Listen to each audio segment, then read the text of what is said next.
በስመ አብ ወወልድ ወመንፈስ ቅዱስ አሐዱ አምላክ አሜን። አባታችን ቀሲስ ይትባረክ፣ እዚህ ያላችሁላችሁ አባቶች፣ ወንድሞች፣ እናቶች እና እህቶች እንደምን ዋላችሁ?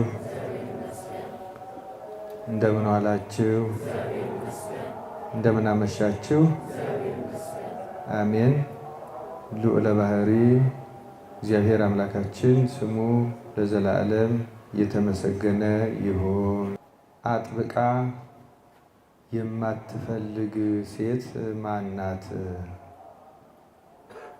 ወይም ደግሞ ሙሉን ብናረገው ቤቷን እስክታገኘው ድረስ አጥብቃ የማትፈልግ ሴት ማናት?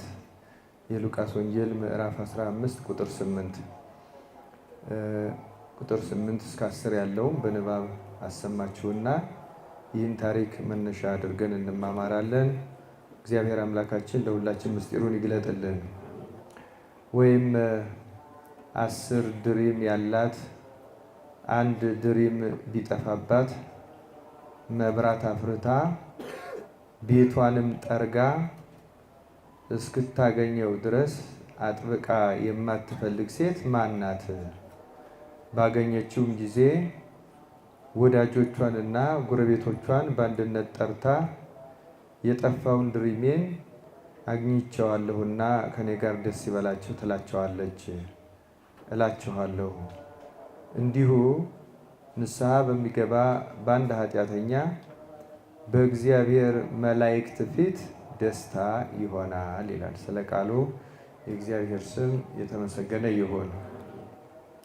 የሉቃስ ወንጌል ምዕራፍ 15 ላይ 3 ምሳሌያዊ ታሪኮች ወይም ትምህርቶች ተመዝግበዋል። ሁላችሁም በተለያየ ጊዜ የምታውቋቸው ናቸው። ቁጥር 3 ጀምሮ ያለው የጠፋው በግ ታሪክ አለ እስከ ቁጥር 7 ማለት ነው። ከ8 እስከ 10 አሁን በንባብ ያሰማችሁ የጠፋው ድሪም ታሪክ አለ። ከቁጥር 11 ጀምሮ እስከ መጨረሻው ቁጥር ወይም እስከ ቁጥር 32 ድረስ ደግሞ የጠፋው ልጅ ታሪክ አለ። ስለዚህ እዚህ ሉቃስ 15 3 ነገሮች እንደጠፉ፣ 3ቱም እንደተፈለጉ፣ 3ቱም እንደተገኙ ምሳሌ መስሎ ጌታችን አምላካችን መድኃኒታችን ኢየሱስ ክርስቶስ ያስተማረበት ክፍለ ትምህርት ነው ተመዝግቦ የምናገኘው። ለሶስቱ ታሪኮች መነሻ የሆነው ቁጥር 1 እና 2 ላይ ተመዝግቧል። እንዲህ ይላል፣ ቀራጮችና ኃጢአተኞችም ሁሉ ሊሰሙት ወደ እርሱ ይቀርቡ ነበር። ፈሪሳውያንና ጻፎችም ይህስ ኃጢአተኛን ይቀበላል ከእነርሱም ጋር ይበላል ብለው እርስ በርሳቸው አንጎራጎሩ ይላል። ከዚህ ቀጥሎ ነው እንግዲህ ይህንም ምሳሌ ነገራቸው እንዲህ ሲል ብሎ 3ቱን ምሳሌዎች አከታትሎ ያመጣው።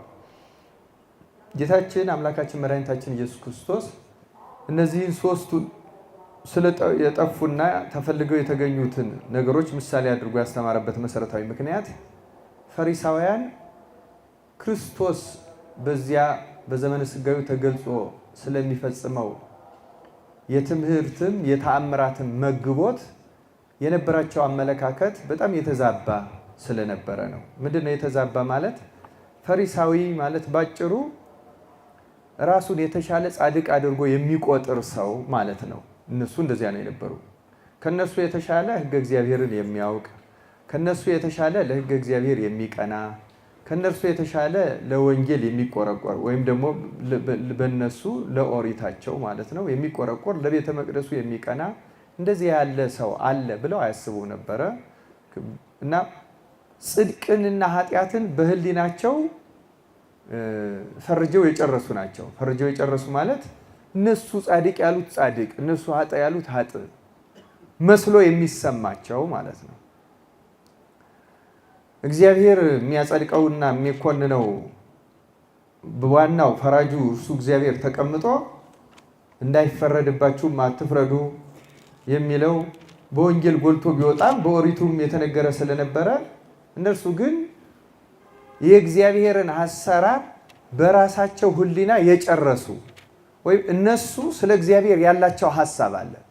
እነሱ እግዚአብሔር ያደርገዋል ብለው የሚያስቡት አለ። በእነርሱ ሕሊና ከተሳለው የእግዚአብሔር አሰራር ውጪ አማናዊው እግዚአብሔር የሚሰራውን ለመቀበል የማይችሉ ማለት ነው ፈሪሳውያን ማለት። እንደዚህ ከመሆን አምላካችን እግዚአብሔር ይጠብቀን። ጌታ ለደቀ መዛሙርቱም ከፈሪሳውያን እርሾ ተጠበቁ፣ ተጠንቀቁ ያለው የፈሪሳውያን እርሾ ትልቁ ነገር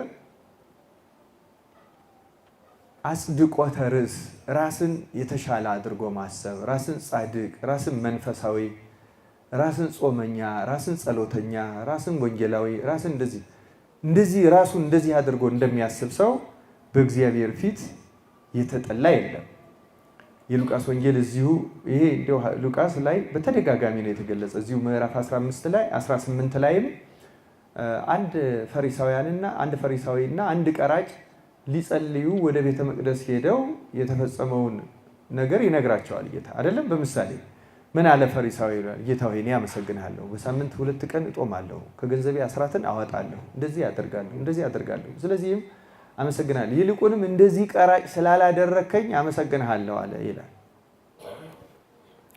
ቀራጩ ደግሞ አይኑንም ሊገልጥ አልወደደም። አንገቱን ደፍቶ ደረቱን እየደቃ ጌታ ሆይ እኔን ኃጢአተኛውን ይቅር በለኝ እያለ ይጸልይ ነበረ። እውነት እላቸዋለሁ ከዚህ ፈሪሳዊ ይልቅ ይሄ ቀራጩ ምን ሆኖ ተመለሰ ነው የሚለው? ጻድቅ ሆኖ ተመለሰ ይላል። ለምንድን ነው እንዲህ ያለው? ፈሪሳዊው ስለ ራሱ የተናገራቸው እንደሚያደርጋቸው እንደሚፈጽማቸው የተናገራቸው ነገሮች እውነት እንኳን ቢሆኑ በራሱ ሚዛን በራሱ መስፈርት እሱ ያን በማድረጉ የእግዚአብሔር ሰው እንደሆነ እግዚአብሔርም የመረጠው እንደሆነ ማመስገኑ ከንቱ ያደርግበታል። ያኛው ግን ቀራጩ ግን ራሱን እንደ ኃጢአተኛ ብቻ ስለሚቆጥር በእግዚአብሔር ፊት ያ ፈሪሳዊው የሚያደርገውን ባያደርግ እንኳ ባለማድረጉ ምክንያት ከፈሪሳዊው ያነሰ አልተባለም። እንዲያውም ከሱ የተሻለ ምን ሆኖ ተመለሰ? ጻድቅ ሆኖ የተመለሰ እና ለራሱ በሚያደርገው ነገር ጽድቅ ልቡናው የምትሰማው ሰው ክፉ ፈተና ላይ ነው ያለ። እግዚአብሔር ከእንደዚህ ያለ ፈተና ይጠብቀን። ክርስቲያኖች አሁን የእኛም ዘመን ክርስትና እንደዚህ ያለ በሽታ በጣም የተጠናወተው ነው። ጴንጤ ያላደረገኝ እግዚአብሔር እንላለን። ለምሳሌ አለመሆን ጥሩ ነገር ነው፣ ግን አያመጻድቅም። ወይም እንደነገሌ ያላደረገኝ እንደነገሌ እስከመሆን ቢቀር ይሻላል። ያውን እሱ ክርስቲያን ነው፣ እሷ ክርስቲያን ናት፣ ደሞ አያፍሩ ያስቀድሳሉ፣ ደሞ አያፍሩ ቆራቢ ነን ይላሉ የሚል ሰው አለ። ለምሳሌ እንዲህ የሚል ሰው በራሱ ላይ የእሳት መዓትን የሚያከማች ሰው ነው። በማንም ሰው ላይ የሚፈርድ ሰዎች ምንም ያህል ኃጢአተኞች ቢሆኑ ከእግዚአብሔር ጋር ያላቸው ንስሐና እርቅ ስለማናውቅ፣ ለዚህ ነው አትፍረዱም እኮ የተባለ ስለማናውቅ ነው። ከእግዚአብሔር ጋር ያላቸውን ግንኙነት አናውቅም። ስለ ኃጢአታቸው እንኳን ማወቅ ብንችል ስለ ጽድቃቸው ግን ማወቅ አንችልም። እና ጌታም ኃጢአተኞችን ለምን ተቀበለ ብለው ፈሪሳውያን ስላንጎራጎሩ ነው ይህን ምሳሌ የመሰለላቸው። እና ሶስቱም ምሳሌዎች ጠፍቶ የመገኘት ምሳሌዎች ናቸው። ሰፋፊ ታሪኮች ናቸው። ብዙ ጊዜም የምንማርባቸው ናቸው። አንዷን ይችን ብቻ ነጥለን እንማራለን። ሁልጊዜም እንደማደርገው እንደው ስለዚህ ሁኔታ ስናገር ጠቅለል ብሎ ግን ስለ ሶስቱም አንዳንድ ነገሮች እንድንይዝ እፈልጋለሁ። እግዚአብሔር ለሁላችን ምስጢሩን ይግለጥልን። አንደኛ በሶስቱም መስሎ የተናገራቸው ሰዎች ናቸው፣ ኃጢአተኞች የተባሉት ናቸው። ለዚህ ነው ለምን ኃጢአተኞችን ያቀርባል? ለምን ከነርሱ ጋር ይበላል? ይሄ ደግሞ መምህር ነኝ ይላል ወይ ሲሉት ነው በበግ በድሪም እና በጠፋው ልጅ መስሎ ያስተማራቸው። ስለዚህ ሰዎች እነዚህ ሶስቱም የሰዎች ምሳሌዎች ናቸው። እኛ እያንዳንዳችን ከነዚህ አንዱን የሚመስል ህይወት ይኖረናል። ወይ እንደ በግ የምንጠፋ ሰዎች አለን፣ ወይ እንደ ድሪሙ የምንጠፋ ሰዎች አለን፣ ወይ እንደ ልጁ የምንጠፋ ሰዎች እንኖራለን። ወይም ደግሞ እንደ ሁለቱ እንደ ሶስቱ ጥፋቶችን የምናጠፋና ከእግዚአብሔር የምንለይ ሰዎች ልንኖር እንችላለን። መቼስ ሁሉንም ፈልጎ ያገኘ አምላክ እኛንም በቸርነቱ በሱ ባደረባቸው በቅዱሳኑ ህብረት የምንደመር ያደርገን። ይህ አንደኛውና መሰረታዊ ነገር ነው። ሶስቱም ጠፍተዋል፣ ሶስቱም ተገኝተዋል። ሶስቱም ተፈልገዋል። ግን ደግሞ አንዳንድ የቤተ ክርስቲያን ሊቃውንት እንደሚናገሩት እነዚህ ሶስቱም ደግሞ የእግዚአብሔርን ወይም የሥላሴን ማዳን የሚናገሩ ናቸው። ለምሳሌ በጉን የፈለገው ማን ነው? እረኛው ነው አይደለም? እኔ እውነተኛ የበጎች እረኛ ነኝ ያለ ማን ነው? ማን ነው እንዲህ ያለው? ኢየሱስ ክርስቶስ። ይሄ የወልድ ምሳሌ ነው ይላሉ። ድሪሙን ፈልጋ ያገኘችው ሴቲቱ ናት። ሴቲቱ የቤተ ክርስቲያን ምሳሌ ናት። በሴቲቱ ያን ቆሻሻውን ጠርጎ እንዲህ የሚያጸዳው በቤተ ክርስቲያን የሚሰራው ደግሞ ከሶስቱ አካላት አንዱ መንፈስ ቅዱስ ነው አይደለም እንዴ? መጨረሻ ላይ ደግሞ ልጁን የተቀበለው አባቱ ነው። እርሱም የአብ ምሳሌ ነው። ስለዚህ ታሪኩ ሲጠቃለል ወልድ እንደረኛ ይፈልገናል፣ መንፈስ ቅዱስ ያነጻናል፣ ያጠራናል፣ ያከብረናል፣ አብ ደግሞ ይቀበለናል ልጆቹ አድርጎ። በወልድ በኩል አይደል አባታችን ብለን የምንጠራው? እሱም ደግሞ በወልድ በኩል እኛ ምን አድርጎ ይቀበለናል? ልጄ፣ የጠፋው ልጄ የተገኘ ብሎ ይቀበለናል ማለት ነው። እና ሶስቱም በአንድነት ሲጠቃለሉ ሥላሴ ማዳን የሥላሴ ገበንዘብ መሆኑን የሚያስረዱ ታሪኮች ናቸው። ቤዛነት የወልድ ብቻ ነው። ቤዛ ማለት ስለ አጠፋው የሰው ልጅ ምትክ ሆኖ እሱ ሊያቀርበው የሚገባውን በሙሉ ማቅረብ ማለት ነው። ስለዚህ ስለኛ ብሎ በተለየ አካሉ ሰው የሆነው በምድር ላይ የተመላለሰው ያስተማረው ስለኛ የተገረፈው የተሰቀለው የሞተው ማን ነው? በተለየ አካሉ ማን ነው? ወልድ ነው አይደለም እንዴ? በተለየ አካሉ ማን ነው? ወልድ ነው። አብ ሰው አልሆነም በተለየ አካሉ አይደለም? መንፈስ ቅዱስ ሰው አልሆነም። ስለዚህ ቤዛነት የአብ ሳይሆን ቤዛነት የመንፈስ ቅዱስ ሳይሆን ቤዛነት የማን ነው ማለት ነው? የወልድ ነው። በተለየ አካሉ መከራ የመቀበልን ነው ቤዛነት የምንለው። ቤዛችን የምንለው ለዚህ ነው። ቤዛችን በተለየ አካሉ ወልድ ይሁን እንጂ አዳኛችን ግን ሥላሴ ናቸው። ማዳን የእግዚአብሔር ነው አይደለም የምንለው። ስለዚህ ድነቱን ለዚህ ነው በቤተ ክርስቲያን አሁን ወደፊትም በዚህ በሕማማቱ በስቅለቱ እንሰማዋለን። ወልድ በተለየ አካሉ ስለኛ ተሰቀለ። ተሰቀለ ስንል ምን አደረገ ነው ተብሎ ሲተረጎም ራሱን ሊቀ ካህናት ራሱን መስዋዕት አድርጎ አቀረበ አይደለም እንዴ? ራሱም ደግሞ ከአብና ከመንፈስ ቅዱስ ጋር ሆኖ ራሱን በራሱ ያቀረበውን አብሮ ምን አደረገ? ተቀበለና ድህነትን ለዓለም ሰጠ። ስለዚህ ቤዛነት የወልድ ነው፣ ማዳን ግን የሥላሴ ነው። የአብ የወልድ የመንፈስ ቅዱስ የሥላሴ ነው። መዳናችን የሚፈጸመው በሥላሴ ነው። ለዚህ ነው ይህ ምሳሌ ወልድ እንደፈለገን መንፈስ ቅዱስ እንደሚያነጻን ይሄዳለሁ አጽናኙን እልክላችኋለሁ አይደለም ያለው? እሱም እስከ ዕለተ ምጽአት ከእናንተ ጋር ይሆናል ነው ያለው። መንፈስ ቅዱስ ከቤተ ክርስቲያን ነው፣ ቤቷ ይኖራል። ይሄ እንዳጠቃላይ ይሄን የሚናገር ታሪክ ነው እና እያንዳንዳቸው ደግሞ ራሱን የቻለ ሰፊ ትምህርት አላቸው። ቅዱስ ባስልዮስም የወልድን ምሕረት ይለዋል። የቤተ ክርስቲያንን የሴቲቱን የድሪሙን ፍለጋ ደግሞ ምልጃ ነው። ቤተ ክርስቲያን አማላጅ ናት፣ አስታራቂ ናት ይላል። ምልጃ። ስለዚህ መጀመሪያ ምሕረት ርኅራኄ ይቀድማል፣ ከዚያ ምልጃ ይከተላል፣ ከዚያ አባቱ ይቀበለዋል፣ እርቅ ይፈጸማል ይላል። ይህን ሁሉ ያመለክታል ይላል። እነዚህም ሁሉ ምስጢራት አምላካችን እግዚአብሔር በልቦናችን ያሳደረልን። እንግዲህ እንደ ሶስቱም ሆነ እንደ ሁለቱ ወይም እንዳንዱ ብንጠፋ እያንዳንዱ ግን ሁላችንም ደግሞ ይመለከታል። የጠፋው በግ ታሪክ የአዳም ታሪክ ነው፣ የሁላችን ታሪክ አይደለም እንዴ? ነው አይደለም? ይሄ ነው መጽሐፍ ቅዱስ ደግሞ እነዚህን ታሪኮች ሲናገር ክርስቶስ ሰው ሆኖ በተገለጠባት ምድር በእስራኤል ባህልና ትውፊት መሰረት ነው። ስለዚህ ነው የጠፋው በግ ታሪክ ሲነገር እረኛ በጎቹን ከፊት ከፊት ይመራቸዋል፣ በጎቹም ይከተሉታል ይላል አይደለም? በጎቹ ድምፄን ያውቃሉ ይከተሉኛል አይደለም የሚለው ጌታ ዮሐንስ 10 ላይ እንደዛ ነው ትውፊታቸው። እና በጉም የሚጠፋበት መንገድ እረኛው በትሩን ይዞ ሲመራ በጎቹ በሰልፍ ሲከተሉ ድንገት እየጋጠ ከበጎቹ ራቅ ብሎ የነበረ በግ ጠፍቶ በዚያው ሊቀር ይችላል። ለዚህ ነው እረኛው ሄዶ ካሰማራቸው በኋላ እንደገና ሲቆጥራቸው የጠፋውን ይረዳል። እነዚያን ትቶ ሊፈልግ ይሄዳል ማለት ነው። ልክ እንዲሁ የጠፋው ድሪምም ታሪክ በእስራኤል ትውፊት መሰረት የተነገረ ነው። በእስራኤል በዚያ ዘመን ድሪም የሚባል 10 ድሪም ያለው ጌጥ የሴቶች ጌጥ ነበረ። ልዩ ጠባዩ ምንድነው? 10ኛ የሚባል ለዘጠኙም እንደዋና የሆነ 10ኛ አለ። ያ 10ኛው በየዘመኑ የሚኖረው የንጉሱ መልክ በድሪሙ ላይ ልክ እንደ ሳንቲም ላይ የሚሳሉ ነገሮች አሉ አይደለም? እንደዚያ ይቀረጽበታል፣ ይሳልበታል፣ ኢንግሬቭድ ይሆናል፣ ይሳልበታል፣ ይቀረጽበታል። እና የ10ኛው ድሪም እና አስረኛው እንደጠፋባት ነው ይሄ ታሪክ የሚተረጉሙ ሊቃውንት የሚናገሩት። አስረኛው ያ የንጉሱ መልክ የጠፋ ከሆነ ያ የተሳለበት ድሪም ከጠፋ 9ኙ ትርጉም የላቸውም፣ ለጌጥነት አያገለግሉ። ለጌጥነት የሚያገለግሉ ያኛው በዚያ ዘመን የነበረው የንጉሱ መልክ የተሳለበት 10ኛው ድሪም መኖር አለበት። እና አሁን የጠፋባት ያ ነው። ለዚህ ነው እሱ ከጠፋ ሌሎቹ ትርጉም ስለሌላቸው እሱም ትፈልጋለች። እና ይሄ ምሳሌ ነው። የመጀመሪያ ምሳሌነቱ ለ10ቱ ትእዛዛት ነው። 10ቱ ትእዛዛት 10ኛ የሚያሰኛቸው ደጋግመን እንደምንነግራችሁ፣ ለምሳሌ መጽሐፈ ሄኖክ ስታነቡ አንድ አገላለጽ አለ ስለ 10ቱ ትእዛዛት።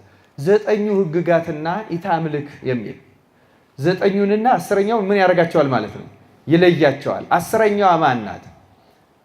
ከኔ በቀር ሌላ አምላክ አታምልክ የምትለው 10ኛዋ ናት።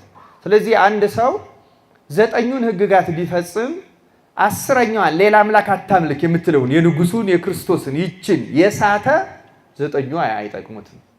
ባይሰርቅ፣ ባያመነዝር፣ በሐሰት ባይመሰክር፣ ባልንጀራውን ባይመኝ፣ ሌሎቹንም ኃጢአቶች ባይፈጽም ሌላ አምላክ የሚያመልክ ከሆነ እነዚህ ሊጠቅሙት ይችላሉ? አይችሉም። 10ኛዋ ከሌለች ተጎጂ ነው የሚሆነው፣ ተጠቃሚ አይሆንም ማለት ነው። አንደኛው ትርጉሙ ይሄ ነው፣ ምሳሌነቱ ይሄ ነው። ምንም በጎ ነገር ብናደርግ ባዕድ አምልኮ የሚሄድ ሰው፣ ጠንቋይ ጋር የሚሄድ ሰው፣ ሌላ የአምልኮ እነዚህ የታወቁት ናቸው እንጂ ረቂቆቹ ጣዖታትም በውስጣችን ያሉት መልኩን የሚያመልክ፣ እውቀቱን የሚያመልክ፣ ዘሩን የሚያመልክ፣ ጎሳውን የሚያመልክ፣ ቋንቋውን የሚያመልክ፣ ምኑንም የሚያመልክ ምንም አይረባው የከሰረ ሰው ነው። ከክርስቶስ በላይ ከእግዚአብሔር በላይ ያስበለጠው ስላለ ማለት ነው። አሁን እኛም የገጠመን ችግር እንደዚያ ነው። ከሃይማኖታችን የሚበልጥብን የሆነ ነገር አለ አይደለም? አለ፣ ተፈጥሯል። ሁላችንም እንኳ ባይሆን ይህን የተቀበልነውና ከሃይማኖታችን ሁሉ በላይ በአፋችን ባንናገርና ማድረግ ተገቢነት እንደሌለው ብንረዳ እንኳን ልቡናችን ግን ከማጋደል እንዳይላቀቅ ያደረገ ውስጣዊ ረቂቅ ጣዖት አለ። እግዚአብሔር ይህን ጣዖት ነቅሎ ይጣልልን። ትርጉም የለውም። ይሄ ሌላ ኃይል ሌላ በላጭ እኛ ካለ ያ የንጉሱ መልክ ጠፍተዋል ማለት ነው። ኢታምልክ 10ኛው የሚባለው ይሄ ነው። 10ኛው የሚባለው ይሄ ነው። 9ኙን ፍጹም የሚያደርጋቸው ዋጋ ክብር እንዲያስገኙ የሚያደርጋቸው 10ኛዋ ኢታምልክ ናት። ይህንን በክርስቲያናዊ ስነ ምግባር እንተርጉመው ብንል ደግሞ አሁን እየጾምን ነው። አብይ ጾም ላይ ነው ያለነው። እንጾማለን፣ እንጸለያለን፣ እንመጸውታለን፣ እንደ አቅማችንም እንሰግድ እንኖራለን። ይህን የመሳሰሉት ምግባራት እንፈጽም ይሆናል። ግን ደግሞ ከክርስቲያናዊ ስነ ምግባራት ለሌሎቹ ምግባራት በሙሉ የሚጠቅም የሚረባ እንደ 10ኛ ንጉሱ የተሳለበት አንድ ፍጹም የሚያደርግ ምግባር አለ። ያ ምግባር ምንድን ነው? ቅዱስ ጳውሎስ ያለው በመላእክት ልሳን እንኳ ብናገር ይላል አይደለም? አንደኛ ቆሮንቶስ ምዕራፍ 13 ላይ ምግባራትን በሙሉ ይዘረዝርና ነገር ግን ምን ከሌለኝ ነው ከንቱ ነኝ የሚለው? ፍቅር ከሌለኝ። እግዚአብሔር ምንድን ነው ብለን ነው የምናስተምረው የምንማረው?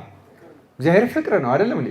ስለዚህ እግዚአብሔር ፍቅር ነው ማለት ፍቅር የንጉሱ የእግዚአብሔር መልክ የተሳለበት ምግባር ነው ማለት ነው። ያ የንጉሱ መልክ የተሳለበት ጠፋ ማለት ቅዱስ ጳውሎስ እንዳለው ተአምራት ባደርግ ነው የሚለው።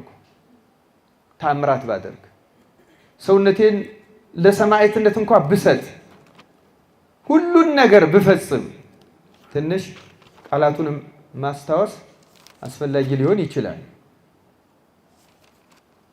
ቅዱስ ጳውሎስ የሚዘረዝራቸው ማለት ነው።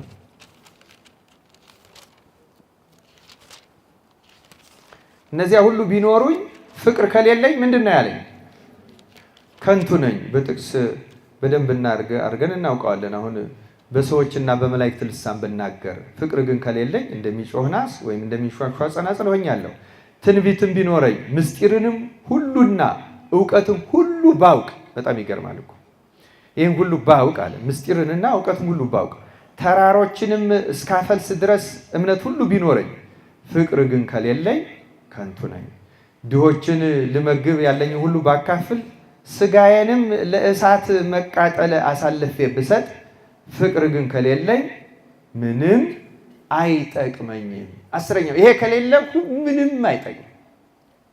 ሙት እስከ ማስነሳት ተአምራት እንኳን ብናደርግ ፍቅር ክርስቶስ ስለሆነ፣ አስረኛው ይሄ ፍቅር ከሌለ ጾማችን፣ ጸሎታችን፣ ምጽዋታችንም፣ ስግደታችንም ሌላው ምግባራችን ሁሉ ምንም አይጠቅመኝም እንዳለ ቅዱስ ጳውሎስ።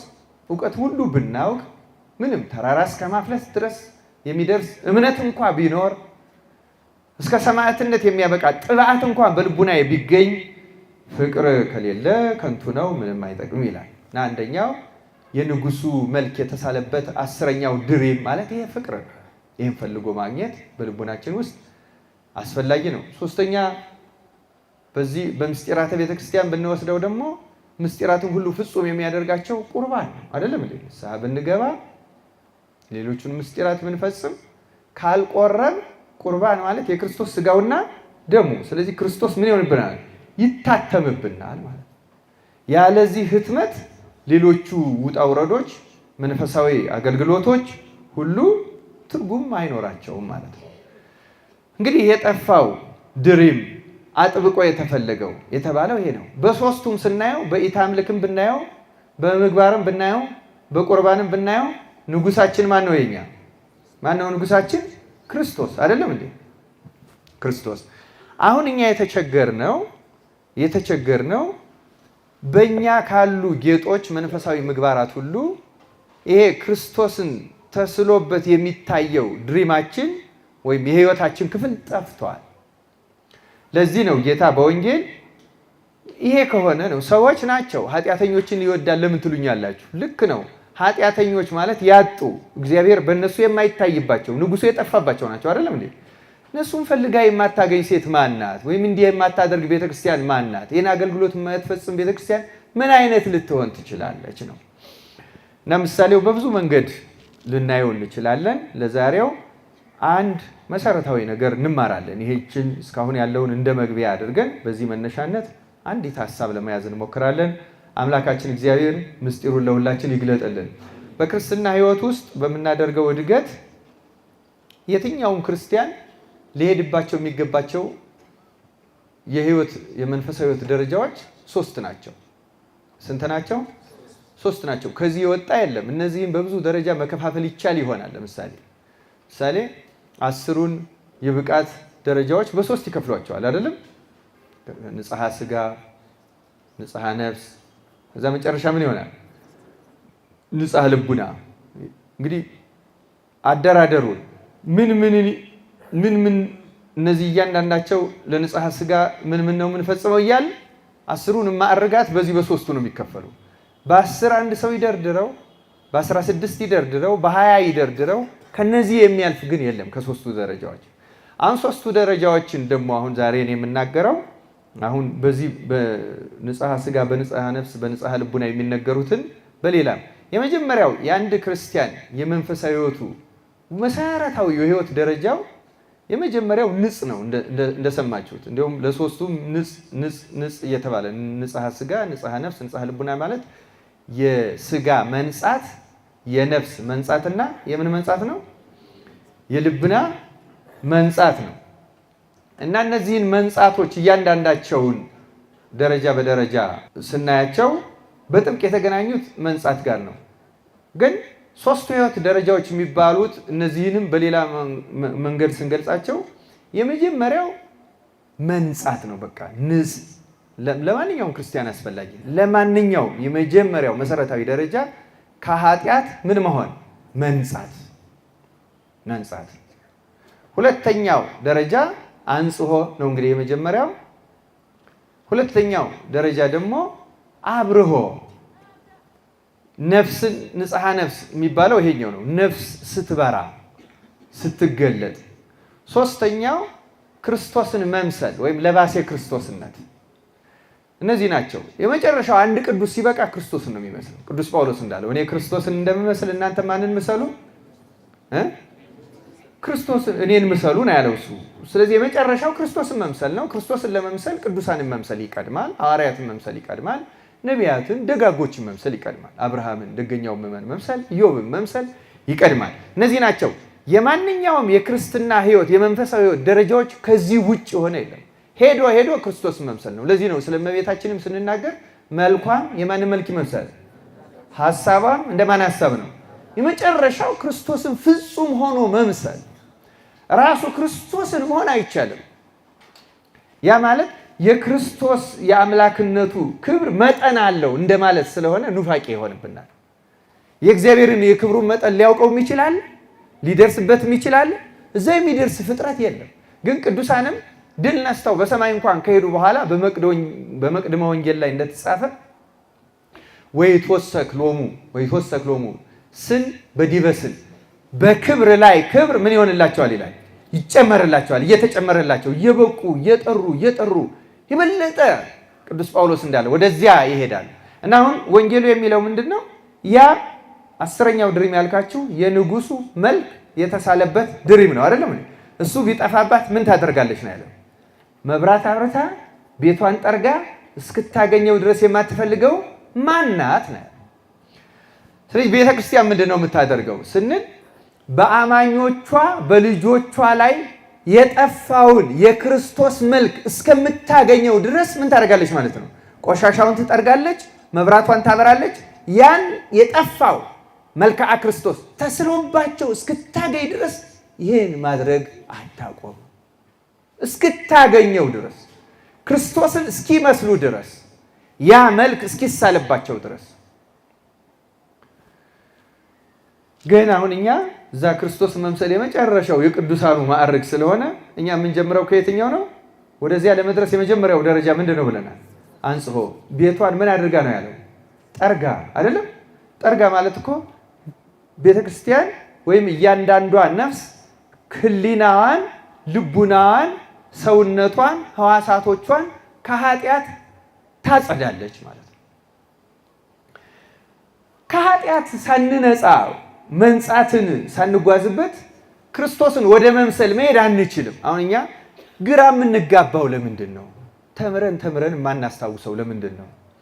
ከዚህ በፊት የተማርነው ትምህርትና መልሱን የሰማነው ነገር በህሊናችን ስለማያድር የሆነ ቀን አንድ መናፍቅ ጥያቄ አድርጎ ሲያነሳው ግራ ይገባናል። አይደለም እንዴ? ለምንድን ነው ግራ የምንጋባው? ለምንድን ነው መጽናት የማንችለው? ለምንድን ነው አስታውሰን አድሮብን መመለስ የማንችለው? ትልቁ ችግር እነዚህ ለምሳሌ አሁን እነዚህን አሁን የምናነሳቸውን ነገር የመምታታቱም ነገር የሚወገድልን ሁለተኛው ደረጃ ስንደርስ ነው። የትኛው ደረጃ ላይ? ሁለተኛው ምንድን ነው ብለናል? መብራት አብርታ ነው የሚለው አይደለም? አብርሆ ላይ አብርሆ የነፍስ መብራት ነው። ነፍስ ስትበራ፣ ነፍስ ስትረዳ፣ ብርሃናማ ስትሆን በመጽሐፍ በብዙ መንገድ ተገልጿል። እና የመጀመሪያው ደረጃ መንጻት ነው። ክርስቲያኖች እግዚአብሔር አምላካችን በቸርነቱ ከኃጢአታችን ያንጻል።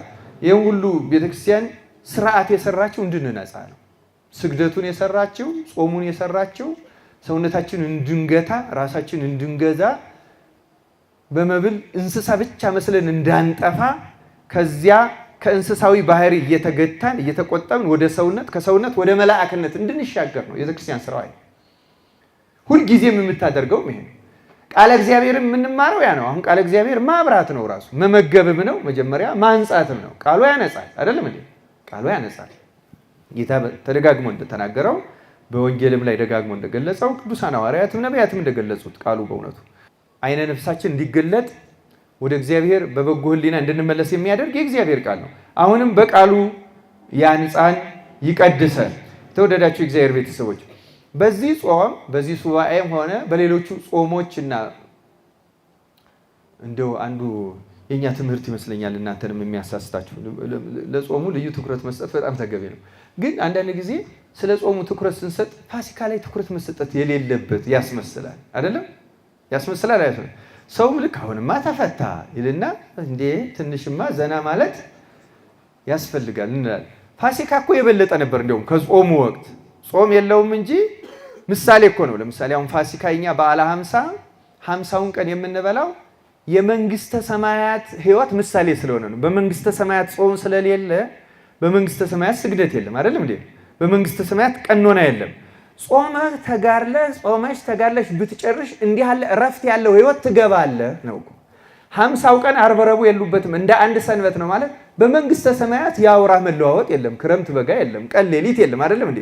ይሄ 50 ቀን ሳይለዋወጥ። ስለዚህ 50 ቀን ራሱ ምሳሌነቱ የበለጠ የሰማያዊ ህይወት ምሳሌ ነበር። እኛ ግን በተገላቢጦሽ እንደገና ከጾሙ በፊት ወዳነሰ ህይወት ጭራሽ እንሄድበታለን።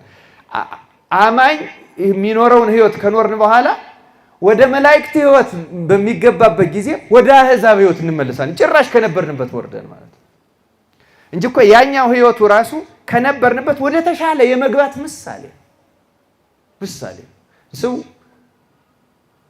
ስራ ወጥቶ ገበሬ ከሆነ ሲያርስ ውሎ ቤት ሲገባ ቤቱ እንደገና ያርሳል እንዴ?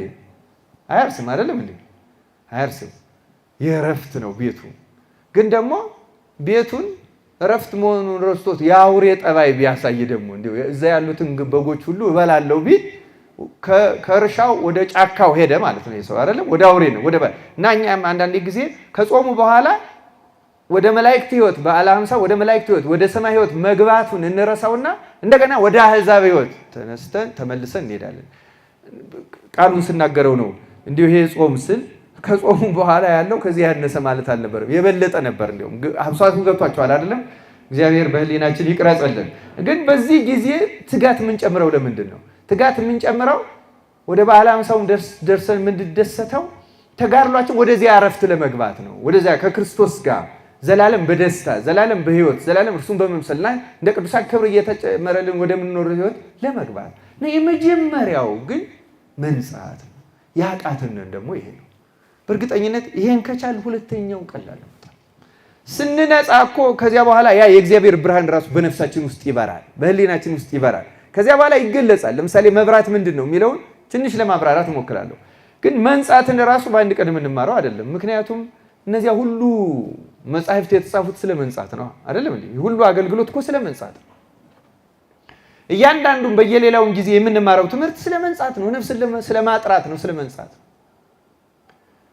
ነፍሳችን መንጻት አለ። ይህን የማታደርግ ማናት ካለ አሁን በዚህ ጾም የራሱን ነፍስ ለማንጻት የማይጥር ክርስቲያን እንዴት ክርስቲያን ሊሆን ይችላል? ጾሙ የእኛን ነፍስ ለማጥራት በእኛ ህሊና ውስጥ ያለውን ቆሻሻ ለመጥረግ አቧራውን ለማስወገድ የወሬውንም የሐሜቱንም የኃጢአት የፍትወቱንም ሌላውንም ሁሉ መቼስ ኃጢአት ለሰው ለእያንዳንዱ ሰው የሚወራ ስለሆነ ባናወራው ኃጢአት ብዙ ጊዜ የሚሞግተን በህሊናችን አይደለም እንዴ? ነው አይደለም? በህሊናችን ነው የሚመላለሰው። ዝሙትም ቢሆን በህሊናው ነው። ወንዱ የሆነችን ሴት እያሰበ የቤቱ ቁጭ ብሎ ሁሉ ሲያወሩት እስኪባትት ድረስ ህሊናው ውስጥ ነው ነገሩ ያለው አይደለም እንዴ? ህሊናው ውስጥ፣ ሴቷም ህሊናዋ ውስጥ። ስለ መብልም ቢሆን ህሊናችን ውስጥ ነው ያለ። ስለ መብልም ቢሆን ስለ ገንዘብ ፍቅርም ቢሆን ስለ ሌላውም ቢሆን ህሊናችን ውስጥ ነው ያለ። በነገራችን ላይ እኛ ውስጥ ነው ያለ። ብዙ ነገሮች የሚያልቁት ህሊናችን ውስጥ ነው። የምንጠራውም የምንተጋውም ህሊናችንን ለማንጻት ነው። ህሊናችን ማለት ምን ማለት ነው? ህሊና ማለት ሐሳብ ማለት ነው፣ ሌላ አይደለም። ሐሳብ ቅዱስ ያሬድ እኮ አይኑ ጹም፣ አይን ይጹም፣ እዝን ይጹም፣ ጆሮ ምን ያደርግ ይጹም፣ አፍም ይጹም፣ ወይም ደግሞ ሰውነታችን ህዋሳቶቻችን ሁሉ ይጹሙ ለማለት ነው። ይሄን የተናገረ ያለው ለምንድን ነው? ህሊና የሚነጻው ኃጢአት የሚገቡት በስሜት ህዋሳት ነው። በነገራችን ላይ ኃጢአት አብዛኛዎቹ ኃጢአት የሚገቡት የበለጠ የሚገባባቸው እነዚህ ሶስቱ ናቸው። በተለይ አይን አይደለም እንዴ? በማየት ነው ብዙ ኃጢአት ወደ ህሊናችን የሚገባው። በማየት ብዙ፣ በመስማትም ብዙ እንዲሁ፣ በመናገርም እንዲሁ ብዙ። በመናገር ብዙ ኃጢአት ነው የምንሰራው። ግን በተለያዩ መጽሐፍ ተጽፎ እንደምናገኘው ብፁዕ ንዑድ ክቡር የሚባል ሰው የስሜት ህዋሳቶቹን የተቆጣጠረ ሰው ነው። እና ጾምም እነዚህን ህዋሳቶቻችን ለመቆጣጠር ነው። ያን ጊዜ ህሊናችን ንጹህ ይሆናል። እንዴት ነው እየተመላለሱ ከሚረብሹን ሀሳቦች ነፃ የምንወጣው? እናማትባለን። በስመ አብ በጾሙ እንኳን እንላለን አይደለም እንዴ? ግን አይለቀንም። ውጊያ ነው፣ ህይወት ውጊያ ነው። በነገራችን ላይ ክርስቲያኖች አስተውሉ። ሀሳብ እንዳይመጣብን መሆን አንችልም። ሀሳቡን ማሸነፍ ግን እንችላለን። ገብቷቸዋል አይደለም? ሐሳብ እንዳይመጣብኝ የሚል ሰው ሞኝ ሰው ነው። ሰውነቴ ይቅር እንደማለት ያለ ነው። ሐሳብ እንዳይመጣብን መሆን አንችልም። የማይሆነውን ነገር ለማስቀረት መታገል የለብንም። ለምሳሌ አንድ ሰው እየበላ እየጠጣ መጸዳጃ ቤት መሄድ አያስፈልገኝም ሊል ይችላል። አይቀርም ማለት ነው። ሰው ሆኖም እያየ ማለት ልክ በልቶ ያኛው ህገ ተፈጥሮ እንደምንለው ማለት ነው አይደለም እንዴ? እንደሚያስገድደው የሚያይ የሚሰማ ይህን የሚያደርግ ሰው ሐሳብ፣ መተቸት፣ መፍረድ፣ መጥላት፣ መውደድ እንደዚህ አይነት ነገሮች አይቀሩለትም። ሰው አይቀሩለትም። እንዳይመጡ ማድረግ አንችልም። ማሸነፍ ግን ይቻላል። መንጻት የሚባለው ይሄ ነው። ልናደርግ የማንችለውን ነገር ለማድረግ መታገል የለብንም። ልናደርግ የምንችለው ነው ጠንቅቀን ማወቅ ያለብን። መቀነስ ግን ይቻላል። ለዚህ ነው አሁን ሰው በጾም እኮ ክትት የሚለው ከማየት የተነሳ ብዙ ኃጢአት ወደ እሱ ስለሚገባ ነው አይደለም? ከመስማት የተነሳ ለዚህ ነው በተቻለ መጠን ብዙ ቦታ መሄድ የማይመከረው፣ በተቻለ መጠን ብዙ ነገር ማየት የማይመከረው፣ በተቻለ መጠን ማውራት የማይመከረው። ቁጭ ብሎ ማውራት ነው። ስራ ቦታ ልትሆኑ ትችላላችሁ። እዚህ ያላችሁ ብዙዎቹ መርካቶ ስራችሁ የስራ እዚያ ብዙ ሰው የሚገኝበት ቦታ ሊሆን ይችላል። እዛ ብዙ ያሳያል አይደለም? ግን በተቻለ መጠን ራስን ለመግዛት መጣር በጣም አስፈላጊ ነው። እንዴት ነው እነዚህ ነገሮች የምናስቀራቸው? እንዴት ነው እነዚህን ክርስቲያን መንጻት የሚያደርገው? በተጋድሎ ነው። እና ጾምም የተጋድሎ ሂደት ነው። ጸሎትም የተጋድሎ ሂደት ነው። ምጽዋትም ርኅራኄም የተጋድሎ ሂደት ነው። እና መንጻት በጣም በጣም መሰረታዊ ክርስቲያናዊ የህይወታችን የማያቋርጥ አካል የማያቋርጥ እስከ ዕለተ ሞት ድረስ ለመንጻት ነው የምንታገለው። የበቃ አሁን በኋላ ያልኳችሁ አብርሆ ላይ እግዚአብሔር መምሰል ላይ የደረሰ ሰው እንኳን ደርሷልና መንጻት አያስፈልገውም አይባልም። እዚህ ደረጃ መድረሱ በደረጃው ቢሆን ኃጢአት እንዳይመጣበት እንዳይፈትነው ማድረግ አይችልም። ሁልጊዜም ኃጢአትን እየታገለ ምን ያደርጋል ማለት የሽን። ስለዚህ እኛ የምንጋደለው ከስጋና ከደም ጋር አይደለም ያለው ቅዱስ ጳውሎስ። ክርስቲያናዊ ህይወት ማለት የመጋደል ህይወት ማለት ነው እንጂ እንዲሁ ከዚህ ተገላግዬ መቼ ርፍ ብዬ የሚል ሰው ሊኖር ይችላል፣ ግን አይችልም። እየተጋደለ እንኳን እኛ በገዳም ያሉ ብዙ ቅዱሳንም ያረፉበት ጊዜ አለ። ብዙዎቹን ለምሳሌ ከዝሙት ስሜት ነፃ ያወጣቸው ጊዜ አለ። ነፃ ለማውጣት ግን ረጅም ተጋድሎ ጠይቋቸዋል። ሰይጣን ደግሞ ረጅም ተጋድሎ ያመጣል። ለምሳሌ አባ እንጦስ የመጀመሪያው ስርዓተ ምንኩስናን የተቀበለው አባት በዝሙት ረጅም ጊዜ ተዋግቶታል ሰይጣን። አባ እንጦስ ድንግላዊ ነው፣ ምንም የሚያውቀው ነገር የለም እና በህሊናው አይመጣበትም። በህሊናው የማያውቀው ነገር ግን ሰይጣን ወደ ህሊናው እንዲገባበት ምን ያደርጋል? በምትሃት ወንድና ሴት መስሎ ዝሙት የሚፈጽሙ ወንድና ሴት መስሎ ይታየዋል። በአይኑ እኮ ነው ወደ ህሊናው ለማስገባት ማለት ነው። እንዴት ያለው ነገር ቀርቶብኛል ብሎ እንዲያስብ እኮ ነው። አያችሁ ሰይጣን እንዴት እንደሚጋደል። ሰው ከሌለበት ጫካ እንኳ ሄዶ የማያውቀውን ህይወት እንዲያውቀው እንዲመስለው ማለት ነው። እና አሁን እኛም በቀላሉ አሁን ለኛ ሰይጣን ምትሃት አያስፈልገውም። ለኛ መጀመሪያ በደንብ እናውቀዋለን ነገሩን አይደለም እንዴ? እንደዛ ያስፈልገው እንዴው ምንም እንደው ያን ያህል ብንርቅ ሞባይላችን ላይ ያመጣልናል አይደለም? ማአት ነገር ሪልስ ምናምን እያለ ሰጀስት ያደርገናል። ሞባይል ክፍት ስናደርግ ዝሙት ነው የምናየው 90% ማለት ነው። 90% አይደለም እንዴ? ወደ ህሊናችን እንዲመጣ እኮ ነው እንዲገባ። ሰይጣን ብዙዎች ነገሮች ወደ ህሊናችን ነው የሚያስገባቸው እንድናስባቸው። እና ከዚህ በፊት ኃጢአትን የሰራነውን ሰዎች ደግሞ የምናውቀውን ያንን ተጸጽተን እንኳን ያስጠልቶን ንስሐ የገባንበትን ትዝ ያሰኘናል። እንዴት እኮ ጥሩ ህይወት ኖረን ነበረ ያሰኛል። አንዳንድ ቀን ያን ሰው እንድንናፍቀው ያችን ሴት እንድንናፍቃት ያደርገናል። ያን ስካር፣ ያን መጠጥ፣ ያን ጭፈራ እንድንናፍቀው ያደርገናል። በህሊናችን ይመጣና ወደኋላ ተጉዘን ስጥም እንላለን። አቤት ህይወትን እኮ ኖረናታል ይላል። እያስናፈቀን እኮ ነው። ግን እንድንፈልገው ማለት የመጀመሪያው እኮ ነው። በአባባል አለ የዘፈን ዳርዳርተው ምንድነው ይባላል? አዎ እንደዛ ነው። ትውስታ ነው። በዚህም የኃጢአት ዳርዳርተው ትውስታ ነው። ትዝ ይለናል። እየመጣ ህሊናችን ላይ ይሰራል። በጣም ጥሩ አሁን በዚህ በእንግሊዘኛው ሮማንቲክ የሚባል ቃል አለ አይደል? ጥሩ ሮማንቲክ ጊዜ ነበር ያሳለፍነው ይልና እንድንናፍቀው ማለት ነው። ወደዚያ እንድንመለስ ማለት ነው። ሰይጣን ክፉ ነው በእውነት በቀላሉ ነው የሚዋጋን። ህሊናውን የጠበቀ ሰው ደግሞ ኃጢአትን ያሸንፋታል። መንጻት ማለት ሌላ አይደለም። በህሊናችን ወደኛ ህሊና የሚመጡ ሐሳቦችን ልክ አሁን ጥበቃ እዚህ ያስቆምነው የሚወጣ የሚገባው ሰው መቆጣጠር ነው ስራው አይደለም። ክርስቲያናዊ ህይወት ማለት እዚህ ስንመጣ ቤተክርስቲያን ስንገባ የሆነ ቦታ አይደለም። የትኛውም ቦታ ሆኖ ህሊናን መጠበቅ መቻል ማለት ነው። ሐሳብ መጠበቅ መቻል፣ ከምናየው መጠበቅ፣ ከምንሰማው መጠበቅ፣ ከምንውልበት መጠበቅ መሰረታዊ ነው። ከዚያ ውጭ በክርስትና ህይወት ውስጥ ውጊያ ለማንም ሰው አይቀርም። እንደ እንጦንስ ገዳም ገብተን ከአራዊት ጋር ብንኖር ሰይጣን በብዙ መንገድ እየመጣ ህሊናዎችን ወደኛ ውስጥ ለማስገባት በጣም አሁን ድሮ በሰራው ኃጢአት ብዙ የተዋጋው አባ ሙሴ ጸሊምን ነው። ሙሴ ጥቁሩ ኢትዮጵያዊ እናውቃለን አይደለም? ሙሴ በላተኛ፣ የሚበላ፣ የሚጠጣ፣ የሚዝናና፣ የሚደሰት፣ የሚያመነዝር ሰው ነው የነበር። ገዳም ገብቶ ተጋድሎ ሲገባ በጣም የተቸገረው ድሮ የሚያደርገው ትዝ እያለው ነው።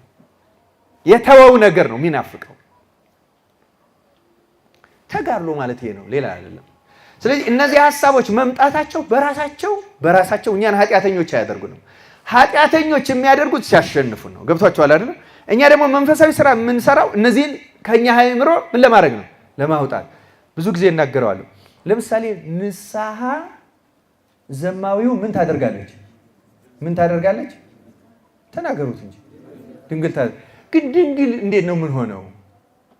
ሌላው ምን ማለት መሰላችሁ? ለምሳሌ ንስሐችሁ እውነተኛ መሆኑን የምናውቀው ከዚህ በፊት በዝሙት ህይወት ኑረን ከነበረ ዝሙት ምን አይነት እንደነበረ ከረሳ ነው ተደንግለናል ማለት ገብቷችኋል አይደል? ግን አሁን ግብረ ስጋ ዝሙት ሲባል በአእምሮአችን የሚመጣል አይደል? አልተደነገልንም ማለት አለ ማለት ገብቷችኋል? ሚሞሪ እዚህ ውስጥ አለ ማለት ገብቷችኋል? አሁን መጥረግ አይደለም ጠርጋ ነው የሚለው አይደለም? ቃሉ ይሄ ነው አይደለም? በደንብ እንድንረዳው ነው የምፈልገው። እንደው አታውቁትም ለማለትም አይደለም፣ ግን በደንብ ማስታወስ አስፈላጊ ነው። እግዚአብሔር በህሊናችን ይሳደልን። ስለዚህ መጥረግ ማለት እነዚህን የኃጢአት ትውስታዎች እስኪጠፉ ድረስ ከህሊናችን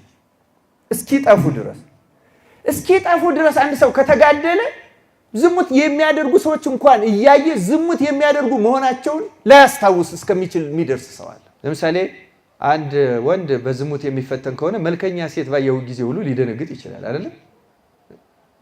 መቼም የኛ ዘመን ሰው አይደነግጥም አትሉ። ሴቲቱም ወንዱም ይደነግጣል። ትዳርም እየኖረ ዝሙት ፈተና በጋብቻ አይረቅም ታውቃላችሁ አይደለም? ባናደርገው እንኳን ያወዛውዛል ካልዋሸን ማለት ነው። ለሁሉም ሰው አይደለም። ግን ምን ይሆናል መሰላችሁ? ቅዱሳን ሲበቁ ምንም አይነት ለዝሙት የሚያነቃቃ ሰው ቢያዩ አይመጣባቸውም። ለምን? ህሊናቸው ምን ደረጃ ተደንግሎ ማለት ይሄ ነው። አሁን እመቤታችን በህሊና በሐሳቧ ድንግል ስንል በእመቤታችን ሐሳብ ውስጥ እኛ በዓለም አሁን የምናውቃቸው ነገሮች ምን እንደሆኑ በህሊናዋ ተስለው ገብተው አያውቁ። ሌሎቹ የሚደነገሉት ከገባ በኋላ አስወጥተው ነው አይደለም? ወደ እመቤታችን ህሊና ግን ገብተው። ለዚያ እኮ ነው ወንድ ስለማላውቅ ይሄ እንዴት ይሆናል ማለት በእሷ ህሊና ውስጥ ምንም እንደዚህ ያለ ሐሳብ የለም፣ ገብቶ አያውቅ።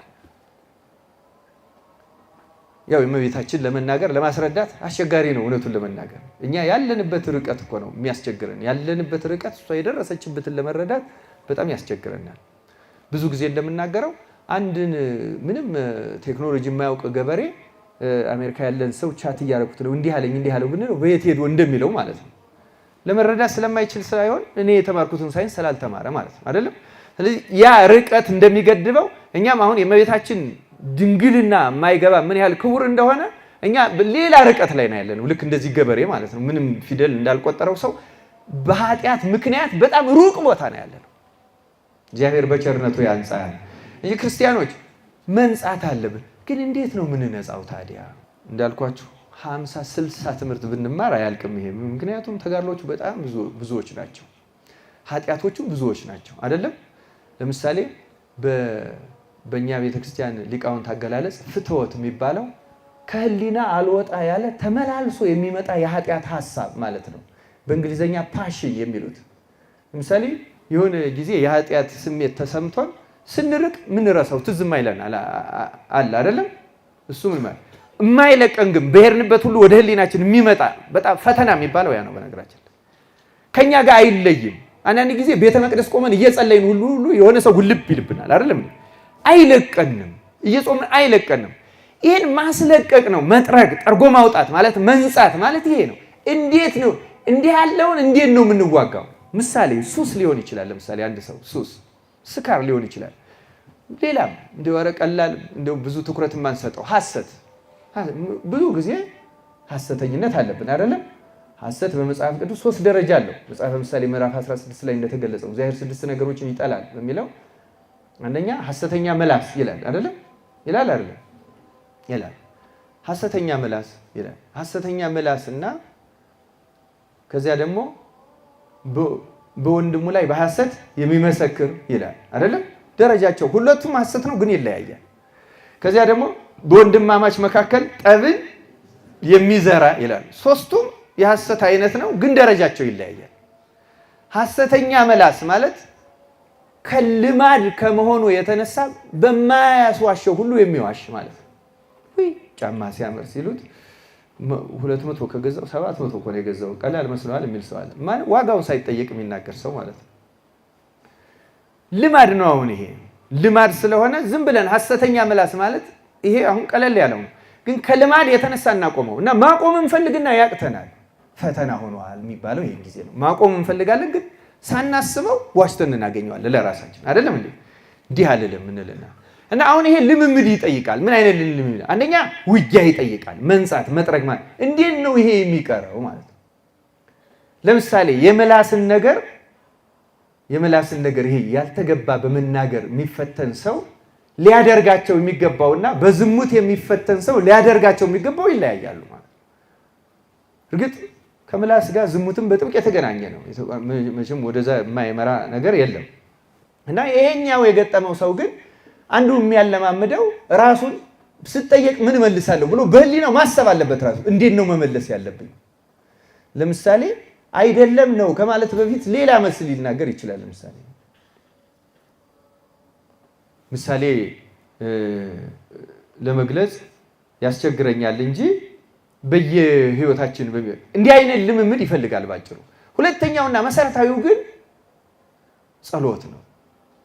ጸሎት እንደ ራስ ካሳ ኃይሉም እንደሚናገሩት አቤቱ ለአፌ ምን ሹምለት ይላል ዳዊት ለአፌ ጥባ አፋችን ስድብ ሐሰት እንዳይናገር ሁሌ መጸለይ ይፈልጋል። ጌታዬ አንደበቴን ግራልኝ ለአፌ ጠባቂ ሹምለት ሲም እግዚኦ አቃቤ ለአፌ። ይሄን 41 ጊዜ ጸልዩት ይላሉ። አንድ ሰው መጥረግ ከፈለገ ይሄን ሳያደርግ ተምሮ ስለሄደና ካሁን በኋላ አልዋሽም ቢል መዋሸት አያቆምም። ያ ምኞት ሆኖ ነው የሚቀረው። ያን ለማቆም ትግል፣ ተግባራዊ ትግል ይጠይቃል። ተግባራዊ ትግል ማንበብ አለበት። የእግዚአብሔርን ቃል መስማት አለበት። በተጠየቀ ጊዜ ስለሚመልሰው ከመመለሱ በፊት አስቀድሞ ማሰብ አለበት። አስቀድሞ ለምሳሌ ማንናገረው ነገር ይገጥመናል። ማንናገረው ሲገጥመን ሳንዋሽ ሳንናገረው እንዴት እንቀራለን ብለን ማሰብ አለበት። ገብቷችኋል አይደለም? እዚህ አይደለሁም ሳልል እኔ አይመቸኝም የማይመች ቦታ ነኝ ማለት እኮ ይችላል አንድ ሰው። እንደ ምሳሌ ነው የምነግራችሁ። ልምምድ ማለት ይሄ ነው። ሳንዋሽ መደበቅ የምንፈልገውን ደግሞ መግለጽ የማንፈልገውን ደግሞ ልንሰውር እንችላለን። ብዙ ጊዜ ለውሸት አንዱ የሚያጋልጠን ለሌሎች ሰዎች ምስጢራችን ነው መግለጽ የለብንም ብለን ለመጠንቀቅ ስንል ግን እንዋሻለን አይደለም? ስለዚህ ሳንዋሽ እንዴት ምስጢርን መጠበቅ እችላለሁ ብሎ አንድ ሰው ራሱን እንዴት መናገር እንዳለበት ራሱን ማስለመድ አለበት። ራሱን እንዲህ የሚያስለምድ ሰው በስራው በብዙ ህይወቱ ሁሉ ተጠቃሚ ነው የሚሆነው። በነገራችን ላይ እንደ ዝሙት ያለው ደግሞ ከባድ ልምምድ ይጠይቃል። የመጀመሪያው ለዝሙት የሚያጋልጠን ቦታ ላይ መራቅ፣ ለዝሙት ለፍትወት ምክንያት የሆነንን ሰው በአካል ከማግኘትና ከማየት መቆጠብ። እንደዚህም ሆኖ ግን ላይቆምልን ይችላል እና በእንደዚህ ያለ ጊዜ ብዙ ነገሮች ሊደረጉ ይችላሉ።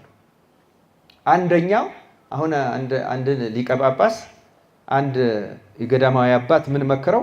ሊቀ ጳጳስ ሳይሆን ፓትርያርክ ነው፣ የእስክንድርያ ፓትርያርክ ነው። በጣም ገዳማዊ፣ በጣም መናኝ ነበር። በነገራችን ላይ ብዙ ታሪኮች ነው ያሉ በዚህ ዙሪያ።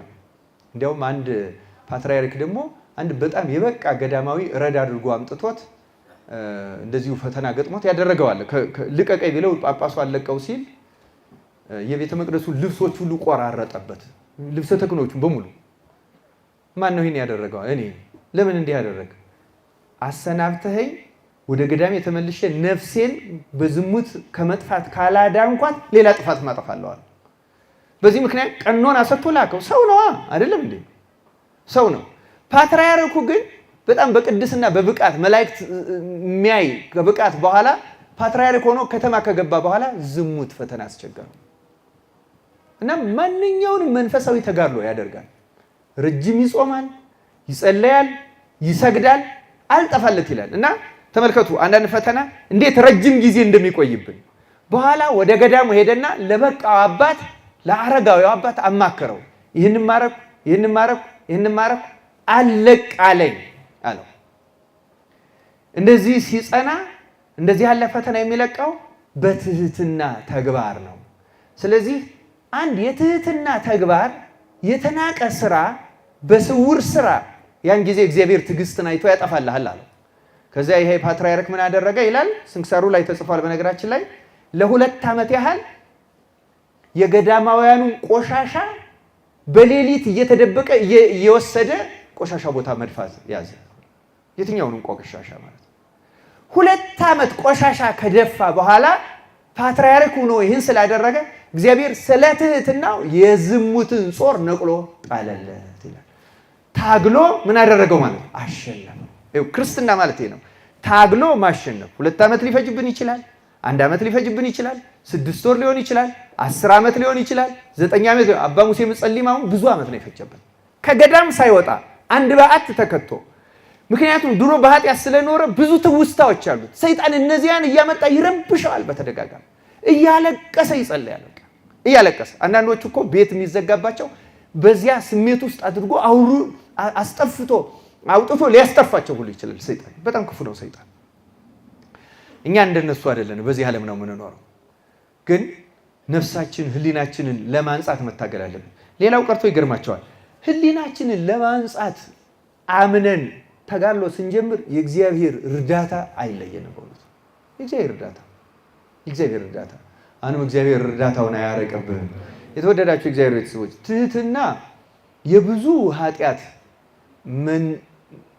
ከብዙ ኃጢአት ለመንጻት በጣም ትልቅ ጉልበት ያለው በእግዚአብሔር ፊት ትህትና ነው። እግዚአብሔር እንደ ትህትና የሚወደው ነገር የለም። እንደ ትህትና ለምሳሌ እንደዚህ ያሉ ፍትወት አልጠፋላቸው ያሉ ቅናት፣ ለምሳሌ ምቀኝነት አልጠፋለት ያለ ሰው የሚመከራቸው ምክሮች አሉ።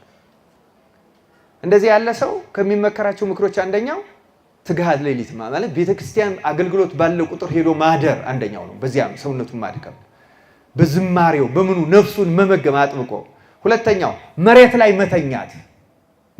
መተኛት ብዙ ቅዱሳን ከሚመክሩት። አሁን ብዙ ቅዱሳን መሬት ላይ የሚተኙት ለምንድን ነው? ወደ ከፍተኛው ማዕረግ ሲደርሱ ታውቃላችሁ አይደለም? መሬት ላይ ምንም ምንጣፍ ሳያነጥፉ በሰውነታቸው ነው የሚተኙበት። እኛ አንሶላው ምኑም ሆኖ ብዙ ችግር አለ አይደለም? ነው አይደለም? ያ ብዙ ኃጢአትን ድል የሚነሱት መሬት ላይ በመተኛት እንጂ መሬት ላይ 60 ሴንቲሜትር ፍራሽ አድርጎ ማለት ብቻ አይደለም። እውነቱ ገብቷችኋል አይደለም? ትህትናው እንደ አልጋም ያህል ፍራሽ አድርጎ ሲነጥሩ ቢውሉት ምንም ማስታወቂያ ከመስራት ብዙ ልዩነት የለውም። መሬት የሚለው እኮ ትንሽ መቆርቆርንም እንዲሰማን ነው አይደለም እንዴ? ትንሽ እንዲሰማን ገዳም ሄደን መሬት ላይ የምንተኛው እኮ ለዚያ ነው። እና ቦታው ብቻ አይደለም ሁኔታው ራሱ እንደዛ የሚያደርገው ነገር። አው እኛ ብዙ ምንጣፍ ይዘን እንሄዳለን። ለነገሩ በጣም ስለሚጨንቀን በጣም ብዙ ጉዝጓዝ ብዙ ድልዳል አይደለም። ማቸም ምንም አለመውሰድ አይቻልም። በእውነቱ እንደው ግብዞች መሆን የለብንም አይደለም። እኛ ገዳማውያን አይደለንም። ግን ደግሞ በጣም መጨነቅ አያስፈልግም። የሚፈለገው ራሱ ያ ስለሆነ ማለት ነው። ያ አንዱ ነፍሳችን የሚያጸዳት ነገር ያ ነው። እና ክርስቶስ ትህትና በጣም ይወዳል። እንደ ትህትና በብዙ መንገድ ነው የሚገለጸው። ክርስቲያኖች እዛው ቤታችሁ ውስጥ ነው፣ ሩቅ አይደለም። እኔ ታንኛን ስታገኙ ቆልመም ማለት አይደለም። ትህትና ሸሚዙን ዘርጋ አድርጎ ሲሰድብህ ማለፍ ነው ትህትና። ምን አባቱ ደግሞ ይሄ ይፈታተለኛል እንዴ እያልክ ብትሄድ ይሄ ምንም ትርጉም የለውም። ይሄ ጾም ነው እንጂ አሳየ ነበር እያልክ ከሄድክማ በቃ ጨረስክ ማለት ነው። እና ምን ታደርገው ከዚያ በኋላ ትህትና አሁን የት ነው እንዴት ነው የሚገለጠው የሚለው እንድንይዝ ትህትና በእንደነዚህ አይነት ፈታኝ ቦታዎች ውስጥ ማለፍ ነው። የሚተነኩሱን አሉ አይደለም? የሚተነኩሱን ሊያሳስቱን ክፉ ቃል የሚናገሩን እነዚያን ማለፍ ትዕግስትና ትህትና እነዚያ ናቸው። ሰው ካለበት በጣም ክፉ ተጣብቆ አለቅ ካለ ፍቶት አንጽተው የሚለቁት እነሱ ናቸው። እግዚአብሔር አምላካችን ከፍትወታችን እንድንጸዳ እንድንነጻ ያድርገን። ስለ እያንዳንዱ ኃጢአት ሁሉ ነው መማር የሚያስፈልገን። ገብቷችኋል? የእያንዳንዳችን ደግሞ የሚበረታበት ፈተና ይለያያል አይደለም? ሁሉም ሰው ዝሙት አይበረታበትም። ሁሉም ሰው ሐሰት አይበረታበትም። ሁሉም ሰው ምቀኝነት፣ ሁሉም ሰው ቅናት የእያንዳንዳችን የሚበረታብናል። የየራሳችን ፈልጎ ማግኘትና ከየራሳችን ኃጢአት እንዴት እንደምንነጻ ማወቅና መማር ያስፈልጋል። በጣም የሚጠቅመው ለእንደዚህ ያለ ነገር መንፈሳዊ መጽሐፍትን ማንበብ ነው። መንፈሳዊ መጽሐፍትን በየጊዜው ብናነብ በጣም በተለይ ቅዱሳን ሕይወት የሚናገር ቅዱስ ዮሐንስ ዘሰዋስው የሚል ሳሙኤል ፈቃዱ የሚባል ወንድማችን የተረጎመው ታውቁታላችሁ። ይህ መጽሐፍ ዮሐንስ ዘሰዋስው፣ ሰዋስው ማለት ምን ማለት መሰላል ማለት ነው አይደለም? የመንፈሳዊ ሕይወት መውጫ ደረጃዎች ማለት ነው። እንደዚህ አይነት መጽሐፍት አንድ ሰው ከየትኛው ከታችኛው በመሰላል ወደ ላይኛው እንደሚወጣ ከኃጢአት እየነጻን በመንፈሳዊ ሕይወት እንዴት ከፍ እያል እንዴት እንደምንሄድ የሚናገር መጽሐፍ ነው ይሄ መጽሐፍ። እና እንደዚህ አይነት መጽሐፍት ማንበብ በጣም አስፈላጊ ነው። ምናልባት እነዚህ አይነት መጽሐፍ ገዳማውያን የሚጠቀሙባቸው ስለሆኑ ለኛ በጣም ከባድና የማይሰሩ ሊመስሉን ይችላሉ። ግን ራሳችንን በአግባቡ እንድናይና ለራሳችን የተሳሳተ ግምት እንዳንሰጥ በማድረግ ከፍተኛ ጠቀሜታ። ከዚያ ደግሞ በየጊዜው ስለ እያንዳንዱ ኃጢአትና ከእያንዳንዱ ኃጢአት እንዴት እንደምንነጻ እንማራለን። አብርሆ ላይ ስንደርስ ደግሞ ምን ደረጃ ነው የምንደርሰው የሚለውን እናያለን። ዛሬ ጠርጋ የሚለው ነው። መብራት አብርታ የሚለው መብራት ነው እና ያን መብራት ደግሞ እናየዋለን። ለዛሬው የእግዚአብሔር ቃል ነው። ወደፊት ለብቻው እንማረዋለን። ምን መሆን እንደሆነ አብርሆ ላይ መድረስ ምን አይነት በህይወት ውስጥ ደረጃ መድረስ ነው የሚለውን ስናያቸው እንፈልገዋለን፣ እንናፍቀዋለን፣ እንጓጓለን፣ እንጸልያለን፣ እንደክማለን። እግዚአብሔር በቸርነቱ ያደርሰን። ምክንያቱም ለመዳን ወደ ክርስቶስ መምሰል ወደ መድረስ አለብን እና ሁልጊዜ ቅዱስ ጴጥሮስ እንዳለው ሁልጊዜ ወተት እንደሚጋቱ እንደ ሕፃናት ለምን ትሆናላችሁ አይደለም የሚለው። እድገት ከሆነ የእድገት መጀመሪያው ይሄ ራስን ማንጻት ነው። ለዚህ ነው የጠፋ ያን እስከምታገኘው ድረስ የማትፈልግ ሴት ማናት ነው። ስለዚህ የመጀመሪያው መጥረግ ነው። ከዚያ አብርሆ ነው። መጨረሻው ያ የንጉሱ የተሳለበትን መልክ ማግኘት ነው አይደለም። እንዴት እንመስላለን የሚለው እግዚአብሔር በፈቀደ ቀን ሁለቱን እንማራቸዋለን። ይቆየን። ወስብሐት ለእግዚአብሔር።